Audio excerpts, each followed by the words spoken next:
Objection.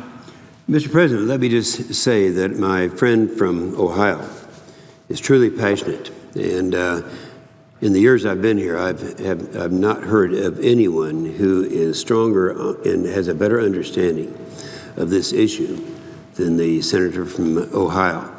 And I find myself listening as he speaks and in reflecting back, I hear the same things. It's not just in Ohio. It's in my meetings that I have in Oklahoma. And it is something that I'm glad he has that passion. I'm glad he does. We wish you success. And Mr. President, I got to get on record after this last week and with everyone, the events by the claiming and cementing the claims of some of my colleagues that are made here in the Senate floor, and that the mainstream media have kind of published about the horrific event in Orlando. Before we had all the facts in, what happened in Orlando last Sunday, people on the left were blaming Congress, people on the left were blaming Republicans, they were blaming all gun owners that are out there, and they're blaming anyone else they could think of for this terrorist attack. The actual person responsible for killing 49 people that day is Omar Mateen, an Islamic terrorist. You know, there's something wrong. This aversion they have to talking about the real cause of these tragedies that are going on right now around the nation. By immediately politicizing this act of terrorism, the left has denied the victims and their families and their friends our full attention, our care, and they have denied the nation a period of mourning for those that we lost at the hands of terrorists who pledged allegiance to the Islamic State. Last week, my colleagues on the other side of the aisle participated in a filibuster against gun rights, and they have continued to demonize those who still believe in the Constitution and the rights it protects. And I'm not just talking about gun rights. I'm talking about the right to due process, the right to be innocent until proven guilty. In fact, in their effort to twist this act of terrorism into a need to curtail our constitutional rights, the Washington Post, now we're talking about the Washington Post, that's not one of the more conservative publications around. They gave some their arguments that they were using against guns 3 out of 4 Pinocchios for the way that they falsely twisted information to fit their narrative. Now, Pinocchio means they've studied it, they've looked at it, and they've decided that what they said wasn't true. The left was given a chance for the Senate to vote on their gun control proposals, which would not have prevented this terrorist act from happening, and their proposals ultimately failed to progress in the Senate. Now, meanwhile, Democrats voted against the amendments that would strengthen our gun laws and keep guns out of the hands of terrorists while protecting the rights of due process. Now, over the past week, you've heard my friends on the left say that if you can't fly, you shouldn't be able to buy a gun. Well, this sounds good, and a lot of the media has kind of bought into this idea, but you can't take away the fact that flying is a privilege in this country, and gun ownership is a right that's guaranteed by the Constitution. That's a huge difference. And you can't take away a constitutionally protected right without notice and a fair and impartial hearing.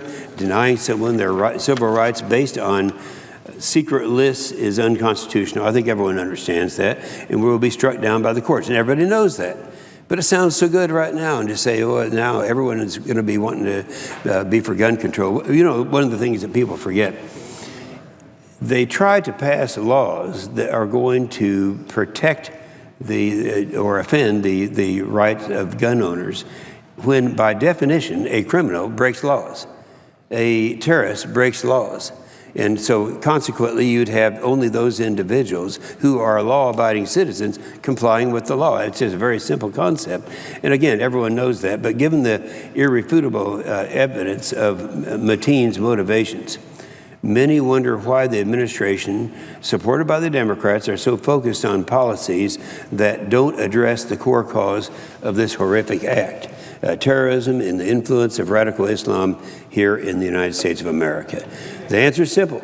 Focusing on the root cause and Mateen's motivations will only further expose the fact that the policies of this administration is supported by most of his own party here in Congress, have been a complete failure.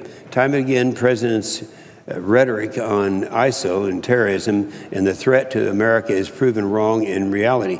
In January of 2014, the president referred to ISIL as a JV squad and downplayed their threat and influence, yet just 4 days before he dismissed ISIL as a minor player in the Middle East, they had captured and raised the flag over Fallujah, where our Marines fought and died. You know, I have a guy who's my state director by the name of Brian Hackler. Brian Hackler, I first met when I was over there in Fallujah, and that was right after, we all remember, I'm sure the chair remembers, when they were taking the fingerprints and of the heroic people who are risking their lives to vote over there, and we won. We won in Fallujah. It was like World War II, door-to-door combat, and we won. And my guy, Brian Hackler, came back. I hired him after he came back. He's right now doing a great job for me. When I called him up, and I had to tell him that we've lost Fallujah after we had Fallujah in our hands, he literally cried. He had friends who had died over there. Now, furthermore, the president failed to recognize the threat posed by the Muslim Brotherhood. Obama created the vacuum in the Middle East that gave rise to ISIL. He played the Benghazi thing. I remember him trying to blame it on a video. I can remember that because I talked to James Clapper and I talked to all of the intelligence people right after that happened. I did so because of my position at that time as ranking member on the Armed Services Committee. And they all say they knew at the time of Benghazi that it was a terrorist attack. Had nothing to do with the video. And so anyway, the president also said that ISIL was contained hours before the attack on Paris. Now, the threat to our country and our security is increasing. Fort Hood, Boston, San Bernardino, now Orlando. The attacks are not the fault of the West. They're the fault of radical Islam. Somehow, the administration can't say it. They can't say radical Islam. Most recently, we heard from the White House that ISIL is retreating. This is from Obama, the President Obama, that ISIL is retreating, it's declining and losing territory and losing funds. But just last week, the CIA director, John Brennan, testified before the State and Senate Intelligence Committee, and this is his quote. He said, "Our efforts have not reduced ISIL's terrorism capability and global reach." Furthermore, Brennan went on to say, and this is a quote, he said, "ISIL is probably exploring a variety of means for infiltrating operatives into the West, including the refugee flows, smuggling routes, and the legitimate methods of travel." Now, that was a quote from him. So you have the president on one hand saying it's getting contained, we're successful, ISIL's disappearing. At the same time, the CIA director that he appointed is telling us the truth that we're losing. And this is serious. You know, I've looked back wistfully at the old days, the good old days of the Cold War, and I never thought I'd say the good old days of the Cold War, but in reality, we're in much greater threatened position today than we ever were during the Cold War. In the Cold War, we had two superpowers. We knew what they had. They knew what we had. They were predictable. Mutual assured destruction, it meant something. It doesn't mean anything anymore. These people want to break the law. So it was incredible testimony that he gave, John Brennan, before the Senate and committee. And in light of the administration's talking points, and should have all of us seeking ways to ensure that they are not successful. However, policy proposals to combat these threats, extra vetting of refugees, pausing the refugee program, the stepping up the border protection, and enforcing our immigration laws through visa enforcement are all ignored by this administration. They'd rather paint us, the Republicans, as arms dealers to terrorists, and yet remain silent on the president's deal with Iran, the #1 state sponsor of terrorism. You know, I can remember when the president and the Secretary of State put together the deal with Iran. This is going to be, all of a sudden, Iran was going to change. Iran is still today the chief supplier of terrorist activity around the world. And yet we released billions of dollars to them through this deal that was made. It's interesting. I happened to be on the USS I can't remember which one it was, one of the aircraft carriers in the Persian Gulf, at the same time that this deal was being put together by the president and by the Secretary of State. And that is when we found that there was an Iranian ship that was carrying weapons from North Korea to Yemen at the very time that they are pledging their love for us, and they're working with us in this program. So there we have a deal with Iran that is giving them the resources necessary to support terrorism. So ISIL and similar radical groups seek to extinguish our freedoms and to terrorize, kill, and oppress anyone who lives counter to their extreme ideology. No matter how they carry out their evil, their mission will always be superseded by our nation's laws. We got to protect the Constitution, support law-abiding citizens' rights to due process and to bear arms, and to focus on the real threat, Islamic terrorism, radical Islam. You know, I just wish the administration would talk about this greatest threat to our nation. We're doing something, this is totally unrelated, Madam President, but it's something that happened in my state of Oklahoma earlier this week. Earlier this week, the county commissioners in my city of Tulsa, in my state of Oklahoma, voted to renew a memorandum of understanding with ICE, that's the Immigration and Customs Enforcement, to detain their inmates and train local deputies to refer threats of violent criminals to the federal authorities. Now, entering into a memorandum of understanding, an MEU, has been a routine procedure until last week when it was derailed by illegal immigrant activists. The same type of activists that you see across the country pushing sanctuary policies to give sanctuary to terrorists, and policy to protect criminal aliens and allow them to continue committing crimes against our citizens, like the one we saw, the murder of Kate Steinle in San Francisco almost a year ago. Well, the law enforcement across the country take part in this program so that they can do their job of keeping criminals off the streets. However, their efforts are continually frustrated by liberal activists who seek to shield those same criminals from the consequences of their actions. We should stand with our friends in law enforcement in their community who are working every day to ensure our safety and the safety of others. Whether criminal immigrants are here legally or illegally, it should not be controversial to deny them the privilege of staying in our country, and we should remove them from our communities until they are removed from our country. Now, when we refuse to do it, we reward their behavior and give them an opportunity to continue to violate crimes. Now, why is that such a big deal? In 2014, and people they heard this way back in 2014, but they've forgotten it. In 2014, the Obama administration, during that year, 2014, they released over 30,000 criminal aliens from custody. And by July of last year, so now we're talking about in the first 6 months after they released 30,000 criminal aliens, 1,800 of them went on to commit over 2,500 new crimes. Now, that's not a believable thing. And because it's not believable, a lot of people don't believe it, but it actually happened.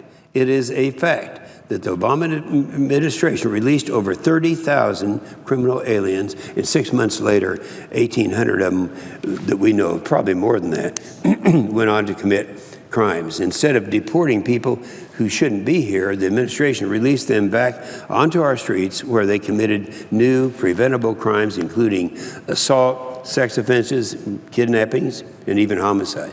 Between 2010 and 2015, we had 135 preventable homicides occur in our communities across the country by criminal aliens that have been released by this administration. Now, this is very difficult to believe. It's certainly not acceptable. The excuse they use is that the administration uses the excuse that two little-known Supreme Court cases, these cases determine that criminal aliens cannot be detained in the United States for more than 6 months while awaiting deportations.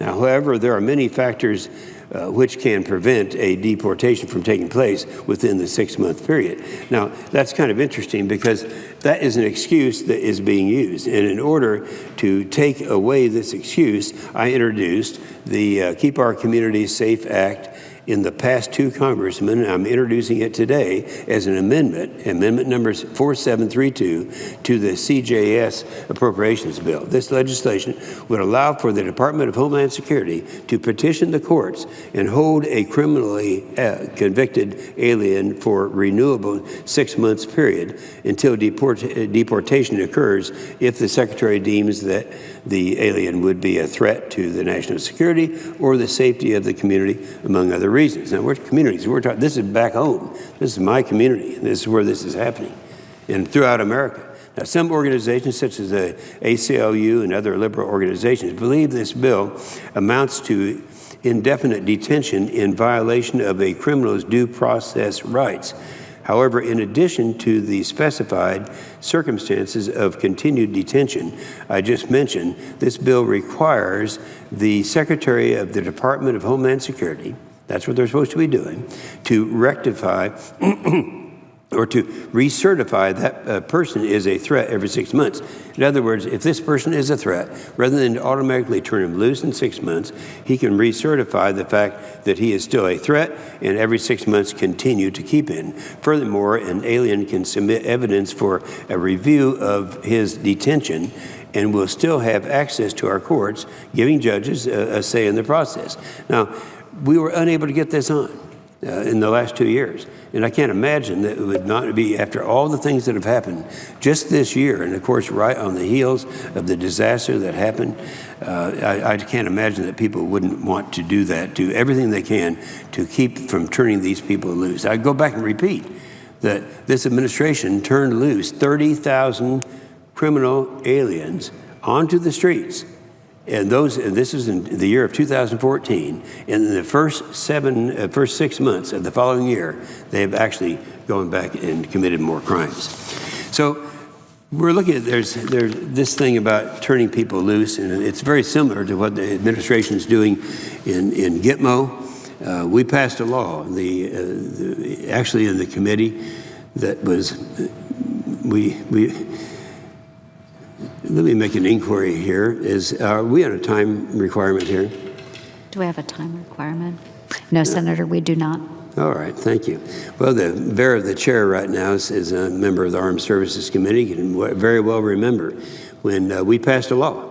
And that law was said that the president's not going to be able to release anyone from Gitmo until 30 days notice is given to the Senate committee, Senate Armed Services Committee. Now, the president signed that into law, and a matter of hours later, released the Taliban 5. Everybody remembers the Taliban 5. They were the most egregious of all the terrorists that were in Gitmo.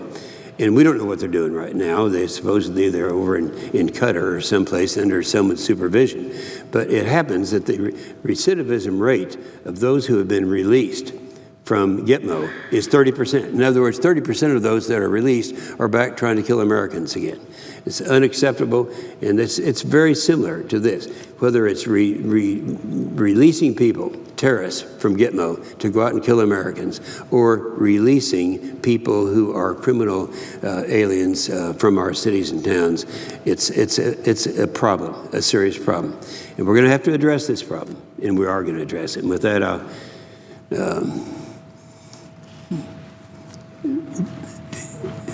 suggest the absence of a quorum.